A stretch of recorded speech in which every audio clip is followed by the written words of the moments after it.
সাহসটা পাইলা কেমন তুমি এইদিকে আমার সাহসটা হইলো কেমন? এই কলিজাটা কই? এই কলিজাটা কে বানাই দিচ্ছে? অনেক রিকোয়েস্ট করছে আসতে, এই জন্য মারো রিকোয়েস্ট পেটা অনেকবার ফোন কল করছে যে ভাই এই কলিজাটা হয়েছে কেমন? পরে আমি বলছি না ভাই আমরা এখানে এখন থাকতে পারবো না, আমি চলে যাই, আপনি থাকেন আপনার মতো, এটা বলে আমি চলে যেতেছিলাম।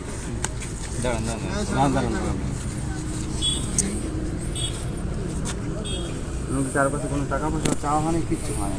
ভাইও ছিল ওই বাইরের দেশ সময় আসছিল, বাইরের সাথে কথা বলছে। তুমি এখানে আসছো কেন? ড্রাইভারের সাথে জাস্ট কথা বলতে আসছিলাম যে আসলে ভাই বলছে আসলে মানে তুমি ওর ড্রাইভারে উঠাই দিলে তোমার কিছু টাকা দিয়ে যাবে, এটাই তো? না না না, আজকে আমরা মানে স্থানে আছেন সারাদিন, আমি ঘুমাইছিলাম। মানে ও আসছে যে ভাই একটা কথা কেন করবো বাবা তুমি আবার? আমি এই ভুল হয়েছে, এবারে আমার ক্ষমা করে বললাম যেটা বলছি অফিসার সেটা তুমি সত্য কথা বলো। সত্য এটাই। মানে আগে ছিল কিন্তু আপনি এটা অভিযান চালানোর পর তোমার এখন যে গাড়িটাতে যাইতো যে তোমার যে ভাড়াটা তোমার পার্সেন্টেজ দিতে হয়, একটা কমিশন আমরা পাই সেটাই। এই কাজটা আমি এখানে স্ট্যান্ডে বন্ধ করছি কিনা? জি জি, এরপরে তুমি এখানে কেন?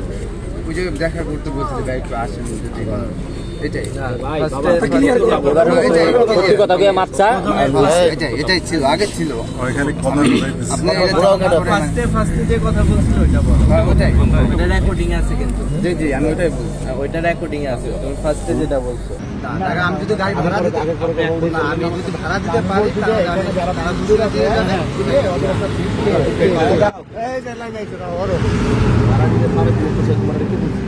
না, আমি সে আমার ফোন দিতে, যদি আমার ফোনের টিপ থাকে কোনো, ফোন লাগা, যদি কোনো ফোনের টিপ থাকে তাহলে আরেকটা কথা ফোন দে। ওনার কোনো দোষ নাই। সামির আমাকে বলছেন যে ওনাকে টাকা না না ওনাকে না না ওনার কথা বলি না। আমি আপনার বেশি কথা বলা দেখবেন তখন দিয়ে দিবেন।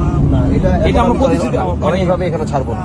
ও যাবে, যাওয়ার পর মুসলিখা দিবে। আপনার কথার উপরে কথা বলার সুযোগ নেই, কিন্তু মুসলেখা দেবে, কিন্তু ওখান থেকে চলে আসবে, এটা একটু বলে। এটা আমি ওসি সাহেব আমি এটা বুঝবো, আমি কথা বলবো। এবার কিন্তু ও অন্যায় করছে, এটা স্বীকার করতেছে। লাস্ট এবার ঠিক আছে, এটাই আমি দেখবো। নিয়ে যাচ্ছি স্যার।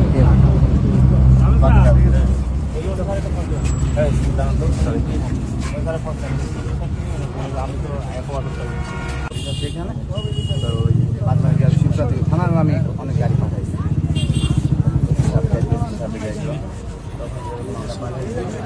ওই শিবটা আর কি ওদের সাথে ভালো সম্পর্ক ছিল, এক এক জায়গায় এটাই এই অভিযান চালানোর পরে মানে তুমি কালকে আমি এই অভিযান তুমি আজকে এখানে সাহস পাইছো কিভাবে? ভুল হয়ে গেছে এবার। সাহসটা পাইলা কেন তুমি?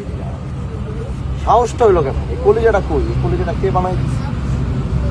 আমার অনেক রিকোয়েস্ট করছে আসতে, এই জন্য বৃষ্টি মারো আর রিকোয়েস্ট পেটা গাড়ি আমি দেখাচ্ছি ভাই, আমার অনেকবার ফোন কল করছে যে ভাই কলিজাটা হয়েছে কেন?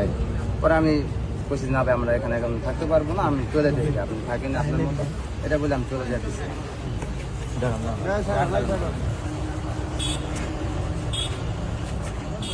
এমনকি কারোর কাছে কোনো টাকা পয়সা চাওয়া হয়নি, কিচ্ছু হয়নি। ভাইও ছিল ওই বাইরের যে সময় আসছিল, ভাইয়ের সাথে কথা বলছে। তুমি এখানে আসছো কেন? যে ওই ড্রাইভারের সাথে জাস্ট কথা বলতে আসছিলাম যে আসেন, ভাই বলছে আসেন একটা মানে তুমি ওর ড্রাইভারে উঠাই দিলে তোমার কিছু টাকা দিয়ে দেবে, এটাই তো? না না না, আজকে আমরা মানে স্থানে আছেন সারাদিন, আমি ড্রাইভার ঘুমাইছিলাম। মানে ও আসছে যে ভাই একটা কথা কেন করবো বাবা তুমি আবার? আমি এই ভুল হয়েছিল, এবারে আমার ক্ষমা করে বললাম যেটা বলছে অফিসার সেটা তুমি সত্য কথা বলো। এটাই। মানে আগে ছিল কিন্তু আপনি এটা অভিযান চালানোর পর তোমার এখন যে গাড়িটাতে যাইতো যে তোমার যে ভাড়া তোমার পার্সেন্টেজ দিতে হয়, একটা কমিশন আমরা পাই সেটাই।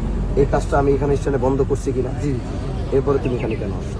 ওই যে দেখা করতে বলছে যে ভাই একটু আসেন,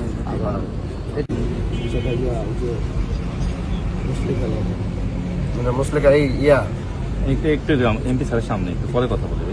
আপনি ওনার ডিটেলস মুসলেখা নিতে হবে। ও থানায় মুসলেখা দিবে যে ও আর কোনো ধরনের কোনো দিন এই স্থানে কোনোভাবে সে এখানে আসবে না, কোনো চাঁদাবাজি এখানে সাথে দিয়া ওর ছেড়ে দিয়ে, এটাই সুন্দর হয়। ঠিক আছে? ওর ডিটেলসটা থানায় রাখতে হবে ওদের প্রত্যেকের। এখন যে আসবে তার প্রত্যেক এক একজনের ডিটেলস আমরা রাখতে হবে থানায়।